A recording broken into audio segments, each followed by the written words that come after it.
Welcome to the Skeptic Zone, the podcast from Australia for science and reason.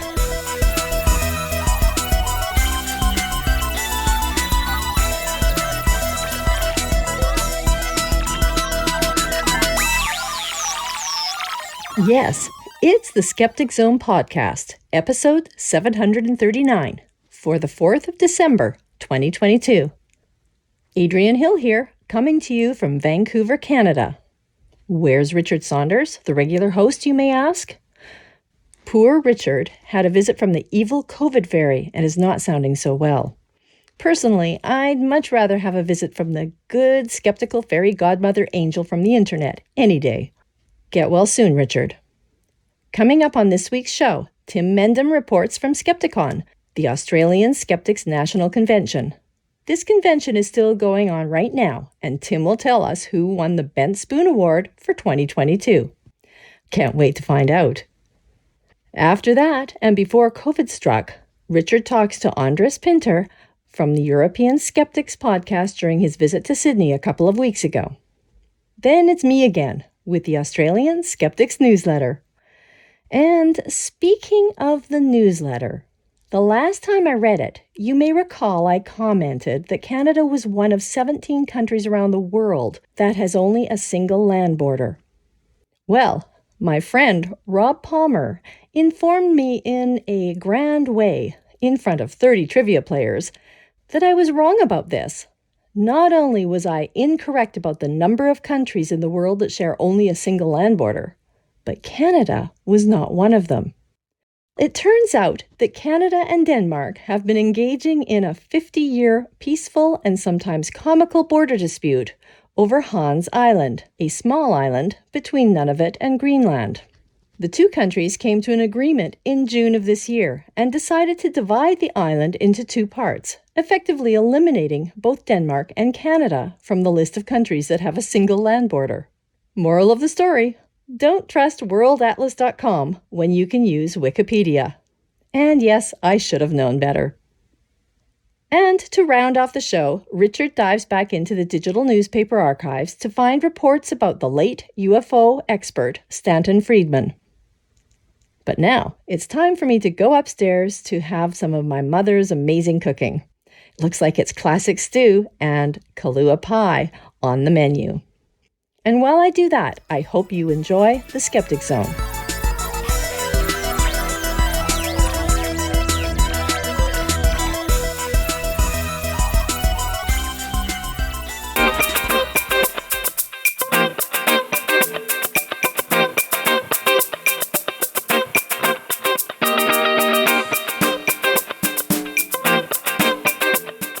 Hi, this is Tim Mendham here. I'm speaking to you actually from the very depths of the Australian Skeptics National Convention, Skepticon 2022, here in Canberra, in the glorious National Library. Actually, it's a great building if you look.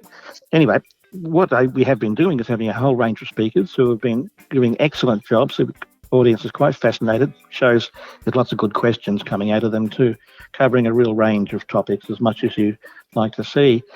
What we also did, of course, is that what we do every year is award our Bent Spoon Award. Now, the Bent Spoon Award is the least coveted prize in the skeptical world. It goes to the perpetrator of the most preposterous piece of paranormal piffle.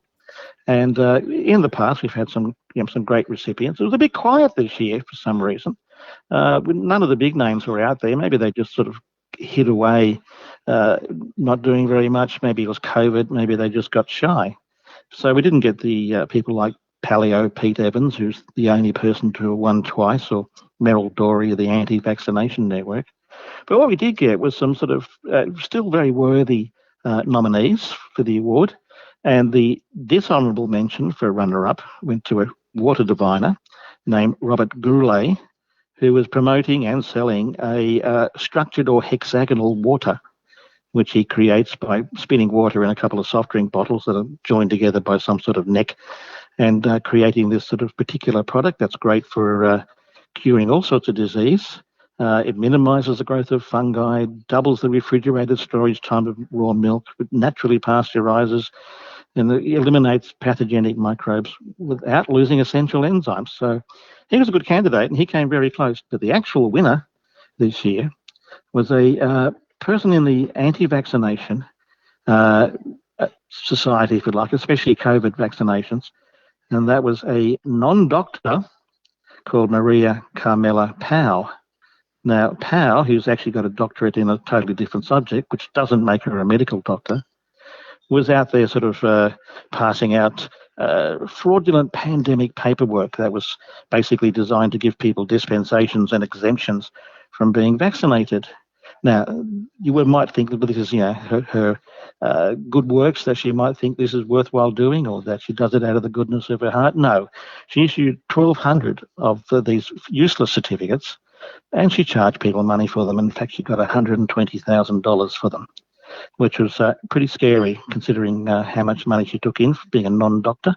She was charged. The Queensland and the police and the Australian Health Practitioner Regulation Authority got a look at her because she's not a doctor. The AHPRA didn't take it any further, but the police did, and she was put in charged and taken to court. Now, the maximum penalty for what she did was a $60,000 fine and 3 years imprisonment. However, the magistrate didn't go that far and only fined her $25,000, and no conviction was recorded. And we have no report on what happened to the rest of the $120,000 that she pocketed from issuing her false exemptions. So she was a very worthy winner of the Ben Spoon Award, and the announcement was well received.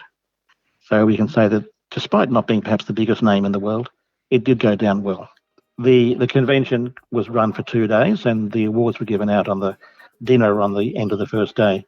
And what they can do is look forward to next year's convention, which will be held in Melbourne. So in 2023, we look forward to Skepticon being in Melbourne. So this is Tim Mendham signing off from Canberra.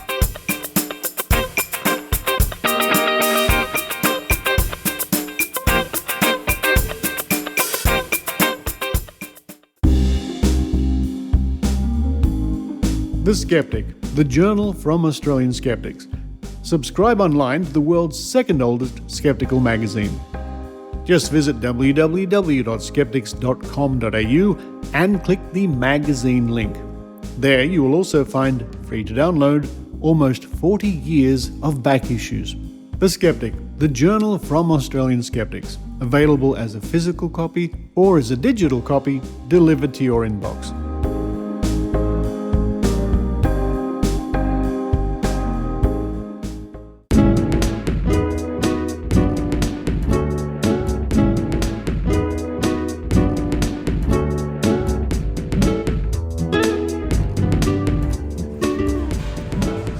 I'm with Andras Pinter. Hello, Andras. Hi. A surprise interview. We're in a hotel lobby. We're here with Claire Klingenberg, who's just gone to get a coffee, but I thought I'd take the opportunity. You just arrived in Sydney. You're here for the big convention. Yes. And you are, of course, you're one of the members of the ESP. Yes, which is the European Skeptic Podcast. And we were so lucky, honoured, to be invited to the Australian Skeptics National Convention in Canberra. But I'm so happy to be here as well, yes. With you and Claire. And you were kind enough to meet me at the airport to pick me up. And we've been walking around Sydney ever since. It's been a lot of fun. Can't wait to see what else is there in the city, and there are the others joining us soon. So yes, can't wait. It's very exciting. It's nice when you do all the skeptical stuff all year. Then occasionally you can do something amazing like flying to the other part of the world. Yeah, well, I do that for a living too. You do that, of course you do. But this was different. This was different. Yeah. So coming here was a lot of excitement attached to that because finally I didn't go on a plane for work. Because I work as a tour guide, traveling all across the world. But coming here, it was a special feeling. So there was a lot of anticipation, and there still is. I can't wait to spend the next almost 2 weeks here. That's right. Well, as we record, it's still before the big Skeptics in the Pub night. We saw the pub roof today, and we're quite happy with that. But getting back to the ESP, was it you who came up with the name? It's a great name. To be honest, it's a great name. I'm not sure. I came up with the idea, kind of the podcast. How did that all start? You have something to do with that too, because back then, we were talking 2015 when we started. So long ago. Yeah, not as long ago as the Skeptic Zone is going. But probably you were the only podcast of skeptical podcast who covered things happening in Europe as well. Right, okay, yeah. Because you were just interested in doing the networking and all that, and you've been doing that ever since. Yep. But up until we came along, there was no skeptical podcast dedicated to what's going on in Europe. Yes, as a and whole. the Europe as a whole, because Europe is such a diverse place with so many different countries, so many different languages, and we thought that we could bring all those people together, all those activists, and provide a hub for everyone to see what's going on in the different countries. Because there's Claire is sitting just opposite the room. They are doing amazing stuff in the Czech Republic. The British people are doing amazing things. In Germany, there's the Information Network Homeopathy, which is a big success. And we wouldn't know too much about all those without sharing the information, because those are happening in their own language. Yeah. And if we share the information in English, like as an actual hub of information for all the skeptics out there, we could use that as motivation. We could use that as gathering ideas as to what the best actions might be. So this was the basic idea, and we've been trying to pursue that ever since. It's lucky for the rest of us around the world, the English-speaking people, of course, that your podcast is in English. It's a necessity. It's just practical, isn't it? Yes, it is. It is, and that is a common language. And whenever we meet, we always speak that language, where occasionally some of us speak one or two of the languages spoken in other countries in Europe, but English is always the common ground. Of course, yeah. So it's which means, apart from anything else, then you have an access to the American listening public and the Australian listening public and the British and the New Zealand, the Canadian and many other countries. And funny you should mention that, because that's basically the case, that the largest, according to the data that we have access to regarding our listenership, it looks like the US and Australia are the biggest. Yeah, same with me. Places. So there's a lot of interest in our work, which we're very happy about. Unfortunately, that also means that we haven't really managed to get the message across to all the European countries that we would have liked to reach. Yeah. So we would still need a little bit more help with that. But there are patterns that we can see, like in Sweden, every single person speaks very good English, and they understand it. So they don't find it too much work to listen to an English-speaking podcast. Whereas in Hungary, for example, we have very, very few listeners from Hungary, because in Hungary people don't like listening to English podcasts, because it's a bit of a trouble. It's not convenient, because they don't have that level of conduct of English. So that is a barrier that we still need to overcome. But Well, but as I said, for the rest of us around the world, I can just go click. Okay, I'm going to listen to the ESP today. I don't have to know any other language except English. Yes, but for for the other countries, so the countries that are involved in this, that we wanted to serve in the first place, they are not necessarily reached in that regard. Yeah. So the German, we have a very high German, big German listener base as well. Yeah. But Eastern European countries are not within our grasp yet. You know. The Netherlands, pretty good. Yes. By and large, the people from the Netherlands I've met have an excellent grasp of English. Absolutely. At least bilingual, if not trilingual. So, The UK, from the UK, there are lots of people listening to us. But we still need to figure out how to reach the Eastern European countries.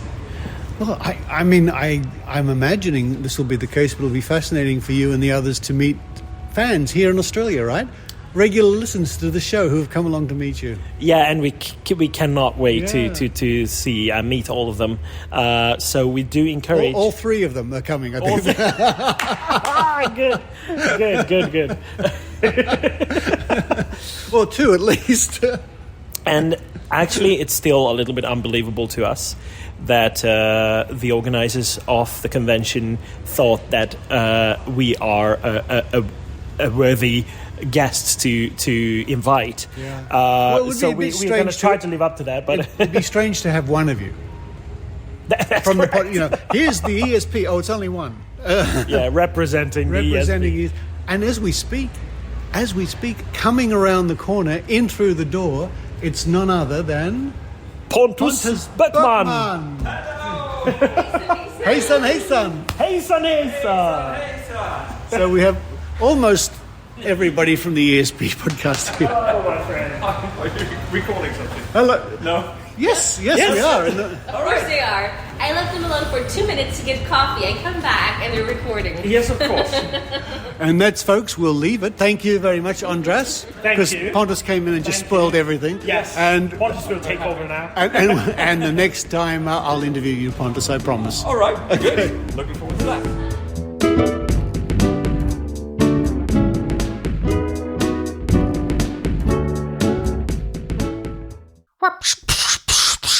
This is NASA. I see a flat Earth, but we should lie to everybody about it and say it's round. 10-4. Maximum Fun brings you the latest podcast, an expose on the flat Earth. I want to take advantage of humankind and make them believe a lie so that they will trust us with the government. It's all an elaborate lie, and when you get on a plane, they purposefully fly you farther than you need to go. It's disgusting. It needs to be stopped. And if you listen to Ono, Ross, and Carrie, we will tell you the truth behind the lies. Just kidding. No, we won't do that. We will just tell you the truth behind the truth, because what we do is we look at extraordinary claims. That's right. We've gone undercover with alternative medical treatments, fringe religious groups, fringe science claims, the spiritual, paranormal. We're there to check it out and let you know what happens. Is the Queen Mary haunted? I don't know. Find out. We show up, we make friends, we learn what happens when you ask questions, and we tell you all about it. And we get all that funky stuff done to us. It's Ono, Ross, and Carrie at MaximumFun.org.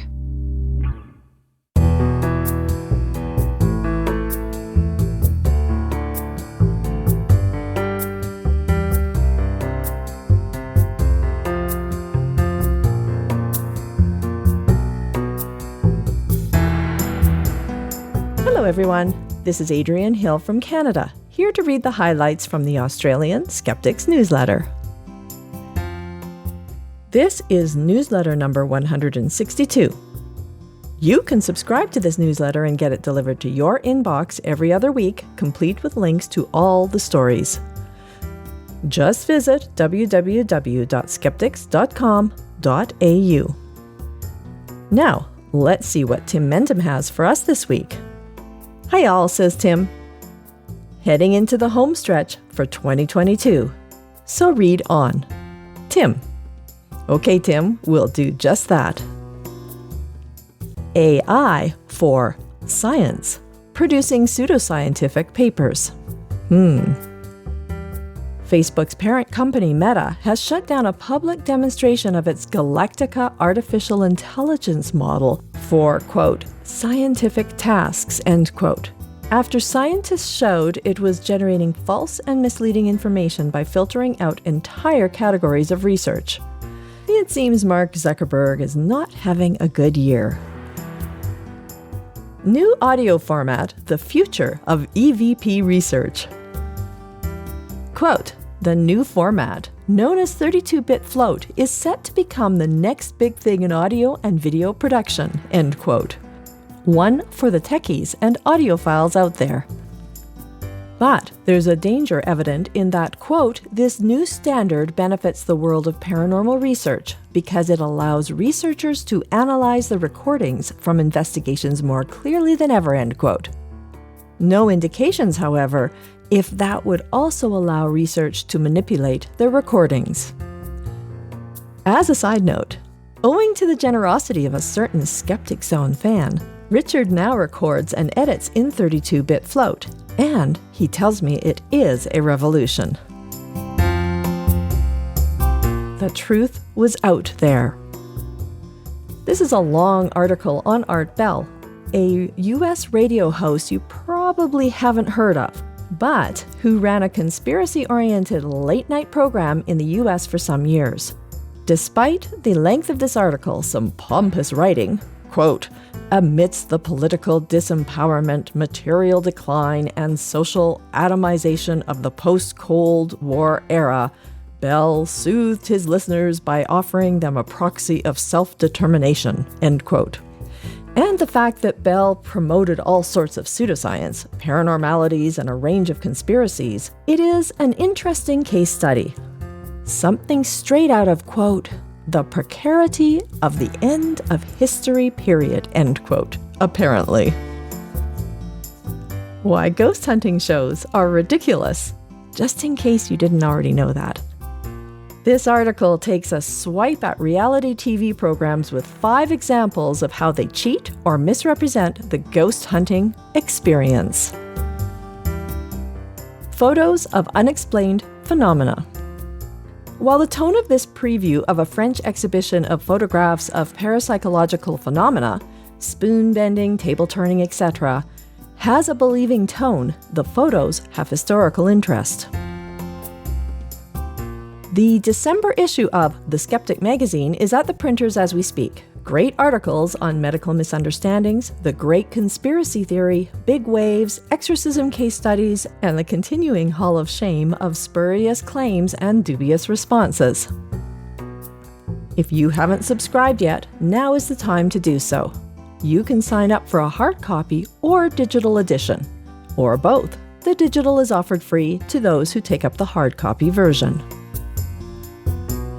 Skeptics in Action. If you have any ideas for stories or want to contribute to Skeptics communications, such as the magazine or Facebook page, or just have something you want to get off your chest, then you're welcome to get in touch. News leads should be sent to newstips@skeptics.com.au. Submissions for the magazine, etc. should go to editor@skeptics.com.au. Comments and suggestions should also go to editor@skeptics.com.au. Now for items of interest. Psychic animals and the World Cup. When they're not boycotting the controversial games, some animals are making the usual round of predictions of the outcomes. Alfie, one of the, quote, smarter and responsive alpacas, end quote, at a petting zoo in Oxfordshire, predicted that England would lose to Iran. But England won 6-2. And that USA will win 2 games in the early rounds. USA, to date, has drawn 2 games. Scratch one psychic alpaca. Kenny, the psychic ferret from a zoo in Hartlepool, likewise predicted an England loss. Scratch one ferret. Camilla, the psychic camel, owned by a real estate agent in Leicestershire, predicted a thumping win for England against Iran and a win for Ecuador in the opening match against Qatar. Both correct. 2 ticks for Mystic Millie.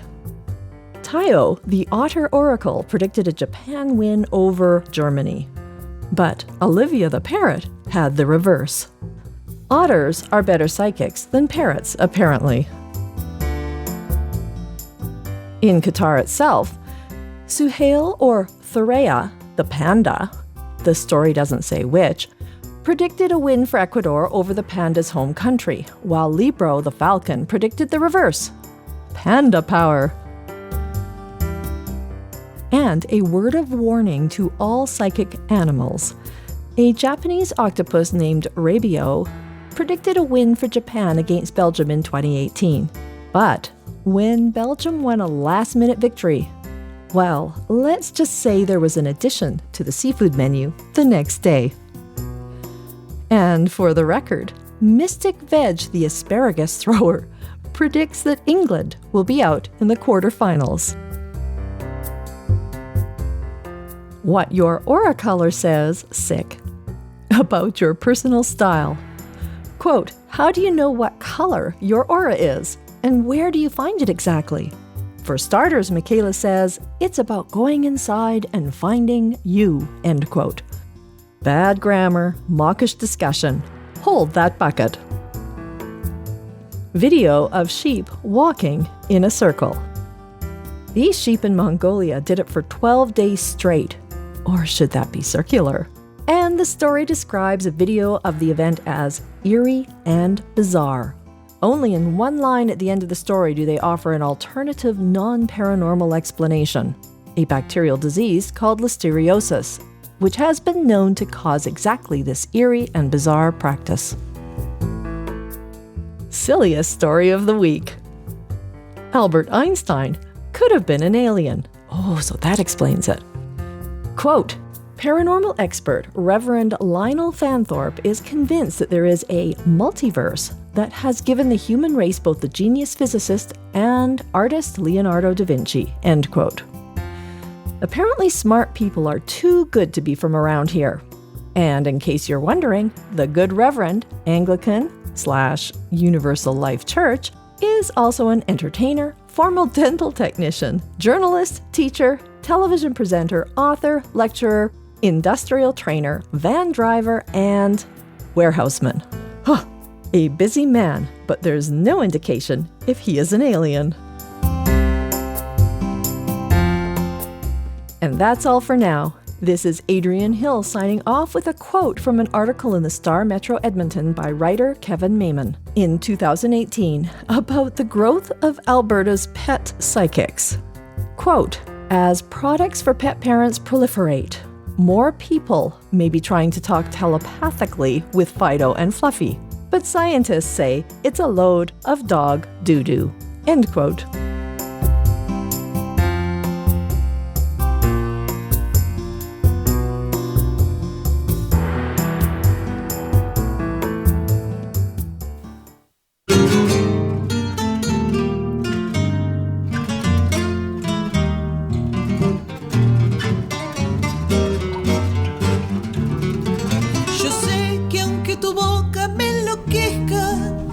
Hola, les habla Paula desde la hermosa ciudad de Buenos Aires, en Argentina. Cuando escuchamos podcasts, escuchamos los mismos que escucha todo el mundo, como The Skeptic Zone. Ojalá puedan venir a visitarnos algún día.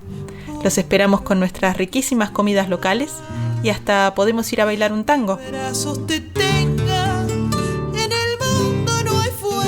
Mientras tanto, sigan disfrutando de su dosis semanal de ciencia y pensamiento racional.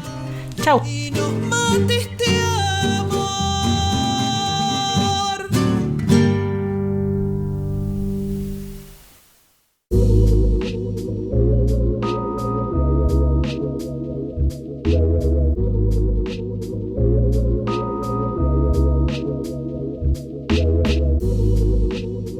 Now it's time once again to dive into those delicious digital delights at Trove and other resources from around the world, online archives of newspapers going back many decades, indeed into centuries.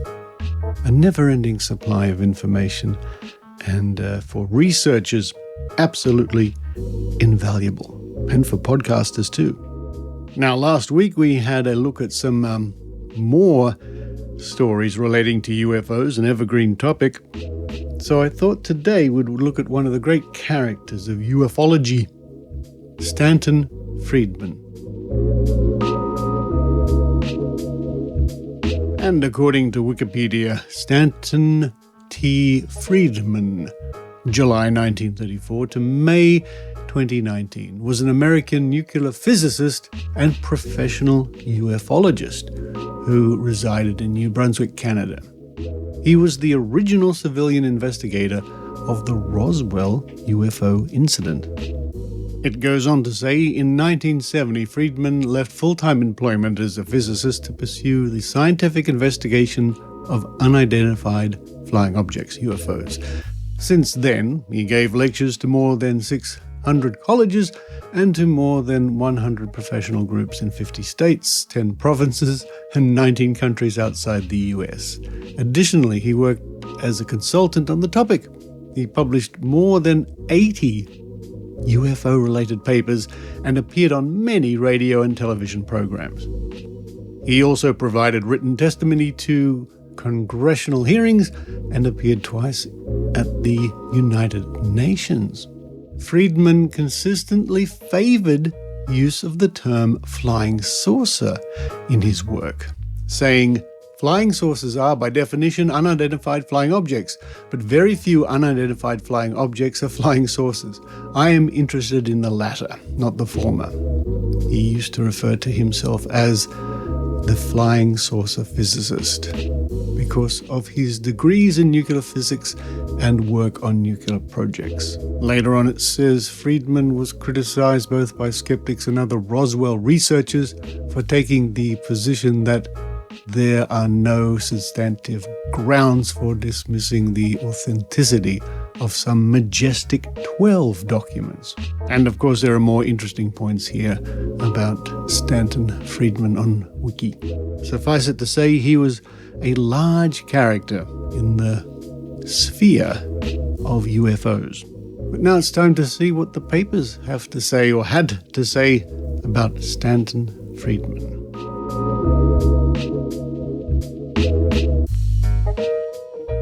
And our first newspaper comes from the year 1976, on the 16th of October. It's the Lebanon Daily News, and this comes to us from Pennsylvania. Scientist-engineer poses his own theories on UFOs. Nobody speaks for planet Earth. Stanton Friedman. Elizabethtown. Stan Friedman has been enthralling audiences around the country for years with his knowledge of UFO lore. Who is Stanton Friedman?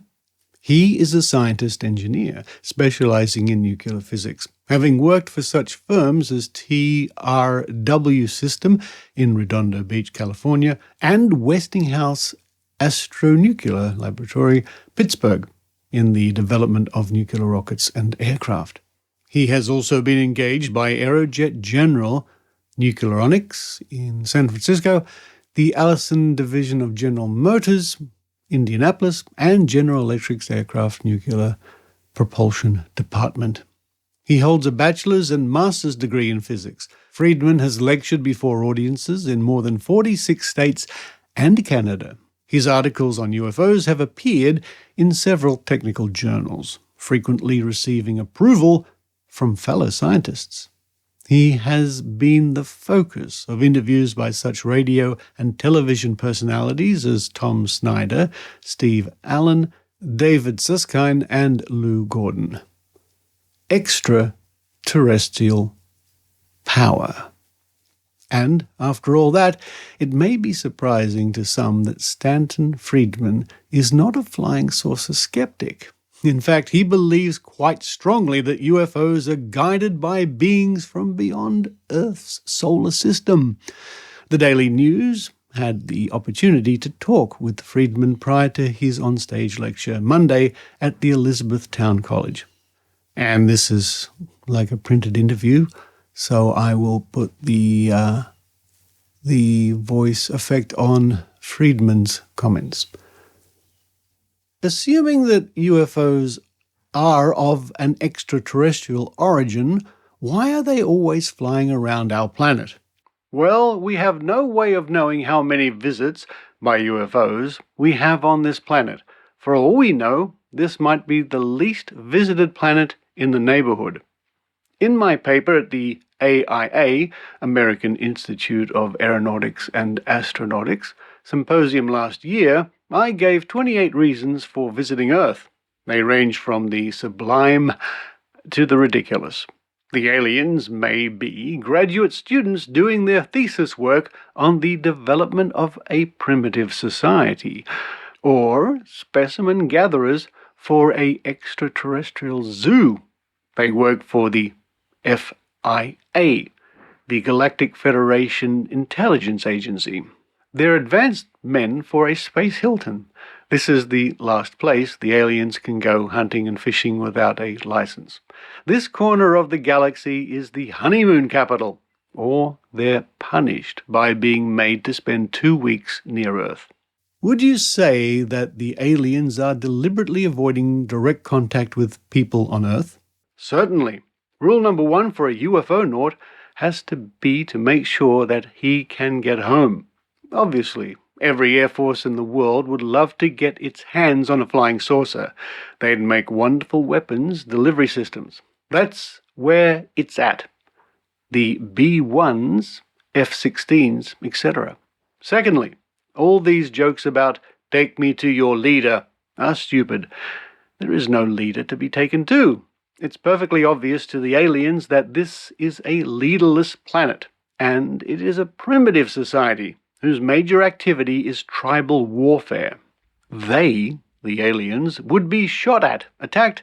They certainly don't want their technology to get into our hands. And who are they going to talk to? What would they want to talk to us for? To find out how to make a mess of a planet? It doesn't make any sense. And it's not like the situation where Margaret Mead goes to live with the natives of Samoa, or Jane Goodall lives with the apes in Africa. We, the human race, broadcast radio and television signals all over the place. We put out all kinds of information that's accessible via instrumentation. Our telephone conversations now being sent out by microwave. If the Russians can monitor us by satellite, certainly the aliens can. So what do they need to come down here for? They're obviously not here to say, "Hey Joe, let's have dinner together because we want to tell you all the secrets of the universe." No civilization is going to give its secrets away to primitives. And that's what we are, obviously. It would be amazing if they did come down to say, "Hi fellows," or "Take me to your leader," or anything. But I can't imagine them dealing with individual countries getting mixed up in this tribal warfare. Wouldn't any advanced civilization want to keep tabs on the primitives who haven't solved their sociological problems that are going to be tramping around out there and that may become the Genghis Khans of the galactic neighborhood instead of just their own planet? Since the aliens are, presumably, watching us all the time, do you believe that they're ready to act should we take our spacecraft too far? Yes. If we'd send a manned starship out, they'd certainly be concerned. Or if we're going to set up a colony someplace. Is it feasible that within the next 25 to 50 years, mankind will launch a starship? And I'll just cut in to say, bear in mind, this interview was conducted 47 years ago. Sure, but the first spaceship system will be primitive, so it'll be so slow that by the time we get the second system ready, it will be able to catch up with the first system. Are you talking about a faster-than-light space drive? No, you don't need to travel faster than the speed of light. One of the worst myths about UFOs and travel to the stars is this whole business regarding the speed of light. There are published papers showing that trips to nearby stars, I mean nearby, are feasible. There is a hell of a difference between 20 light-years from Earth and 2 million light-years from Earth, the distance to the galaxy of Andromeda. Is there a chance that we might find habitable planets among the nearby stars? Sure. Within 52 light-years of Earth, there are 1,000 stars, roughly, and of those 1,000, 46 seem to meet the criteria for probably having planets and life. And if there has been any colonization among other races, we could probably expect life around all those. Interesting speculation from 46 years ago. Suppose we get our starcraft built and head out into the great beyond, riding head-on into a superior alien technology. Do you suppose they'll welcome us or tell us to go back home? Well, they'll probably say that there are certain rules we'll have to abide by. Before we can join the Galactic Federation or whatever, they'll tell us that we are the Johnny-come-lately and that we aren't entitled to a representation because we don't even have a planetary government. They tell us they don't want freeloaders walking all over the place. Yes, I think they'd put up a complaint. You don't let strangers walk in and take over, or attack, or destroy, or do any of those other things that we, the human race, tend to do. Think of the American Indian situation as a prototype. You know, the Western Europeans pop over and kick 'em out and kick 'em around and move on in. But what if the shoe had been on the other foot? What if the American Indians had the advanced technology? What then? He wouldn't have said, "Fellows, you want in? You meet our standards." Any sophisticated civilization uses its resources to solve its problems, not to clobber its own people, which is what we do. Our defense budget is $115 billion. It's absurd. We have a planet with problems, and what we're doing is feeding the generals' egos. One final question, not exactly UFO-orientated. How close are we to developing nuclear-powered aircraft? Well, we successfully operated nuclear jet engines in 1958. No, actually 57. We could have had nuclear aircraft then and just went on from there. But when it came time to fish or cut bait, we cut bait. We successfully operated jet engines back then. We've successfully tested nuclear rockets at a power level of 4,000 megawatts. You know, twice the power of Grand Coulee Dam. And according to Wikipedia, that's a dam, a concrete gravity dam on the Columbia River in the state of Washington. That's something I didn't know. So we made a lot of progress in this area, but we don't have any missions. I've worked on more cancelled programs than anybody else. And now, if you'll excuse me, I have a program that I don't want cancelled. An interesting interview, a look inside the mind of Stanton Friedman all the way back there in 1976, with some interesting thoughts and opinions about exoplanets as we call them now. Our next item comes from the Canberra Times here in Australia, dated the 25th of June, 1974. Creatures from space visit Earth. Akron, Ohio, Monday, Australian Associated Press. A nuclear physicist who is convinced that extraterrestrial critters exist in the universe said the creatures visited Earth often, and men from Earth would visit them on July 4, 1976, United Press International reported. Mr. Stanton Friedman, a self-employed lecturer in ufology who calls himself the Ralph Nader of UFOs, said he was willing to bet that on the 200th anniversary of the founding of America, when an unmanned spacecraft lands on Mars, we will learn that there is life. Mr. Friedman, who holds a master's degree in physics from the University of Chicago, addressed a nationwide symposium on flying saucers in Akron. Sadly, as history reports, the finding of other life in 1976 did not occur. And finally, from the East Liverpool Review, East Liverpool, Ohio, on the 15th of February, 1968, going back quite a way. UFO answering service. Just phone in your sightings of sources. It has been announced that anyone observing an unidentified flying object, UF, within UF, that's interesting. UF, not UFO. Within 200 miles of Pittsburgh can call 412-391-2766, a 24-hour answering service that has been established by the newly organized UFO Research Institute located in Pittsburgh. The Institute has been formed to engage in and support scientific inquiry and research into all aspects of unidentified aerial phenomena. Its members will gather and analyze reliable and factual information on past sightings as well as attempt to obtain photographic, magnetic, and other hard data during and just after sightings. In addition to its research activities, the Institute will publish a newsletter to inform its members, the scientific community, and the general public of information concerning UFOs. It will sponsor presentations by reputable speakers to provide a forum for discussion of UFOs and will, from time to time, publish significant documents concerning UFOs.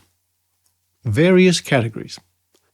Various categories of membership are open to interested persons. Inquiries should be addressed to the UFO Research Institute, Suite 311, 508 Grant Street, Pittsburgh, Pennsylvania, 15219. The UFO Research Institute is a non-profit scientific and educational organization formerly known as the Pittsburgh Subcommittee of the National Investigations Committee on Aerial Phenomenon, NICAP. The Institute is now an independent group that cooperates with all scientific groups and educational institutions to carry out its activities. It is seeking financial support from individuals and foundations for the purchase of additional equipment to aid in unraveling the UFO mystery. Competent investigators will interview witnesses and investigate the locale of all those sightings which, after preliminary investigation, indicate that an unknown aerial phenomenon may have been seen or is present. Man of the Pittsburgh Subcommittee of NICAP, and unfortunately the type here has been a little bit blurred over time, said William Weitzel, president of the Institute, former chair, and again it's a bit blurred, I think it says instructor, at the Bradford branch of the University of Pittsburgh. With the 24-hour answering service, the large number of sightings taking place in the area, and our network of trained investigators, we are very optimistic about being able to obtain data during sightings, as well as merely investigating old reports. We will protect the identity of witnesses not wanting publicity, though there is growing awareness of the reality and seriousness of UFO phenomena. Stanton T. Friedman, a nuclear physicist and one of the several scientists on the Institute's board of directors, commented, "Surprising as it may seem, my discussions about UFOs across the country on radio and television and before more than 50 professionals and lay groups this past year have elicited the interest and the assistance of a lot of very responsible people, rather than either the ridicule or cultism often associated with flying saucers. A new era of concern for the facts seems to have begun. This has been further demonstrated by the rather astonishing popularity in the Institute's first publication, UFOs, the Great Scientific Problem of Our Time. I'm also very encouraged by the recent formation of scientific UFO research groups at the University of Toronto and in the Soviet Union, since the problem is clearly worldwide." Yes, interesting. Way back there in 1968. 1968. They would scarcely have believed that if you told them that, over 50 years later, UFOs are still much the same, in much the same situation as they've been ever since day one. Reports that really seem to go nowhere. We have yet to make contact, and there's no real hard evidence at all for aliens visiting the Earth.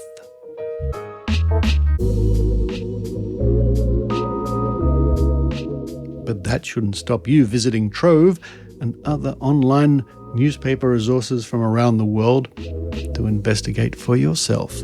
Not only UFOs, but all sorts of interesting topics, because you never know. You never know what you might find.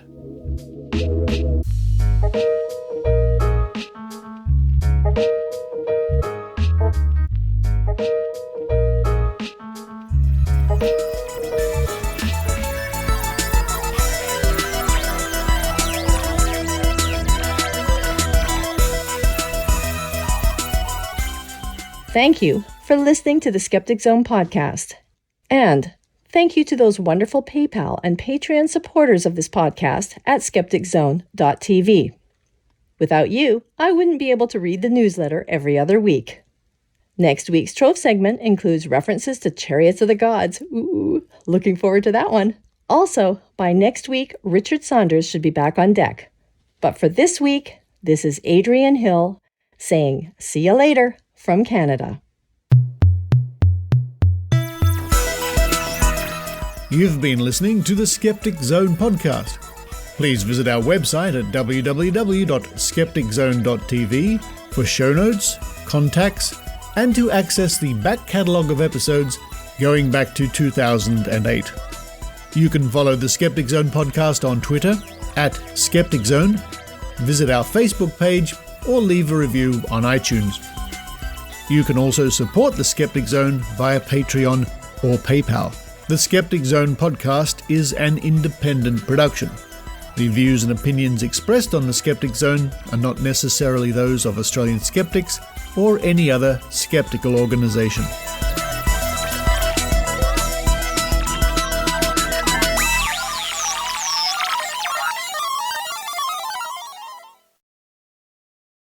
Photos of unexplained phenomena.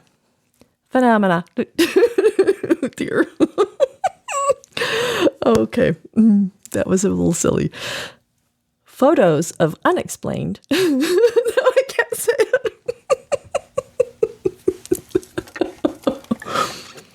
it. Being silly.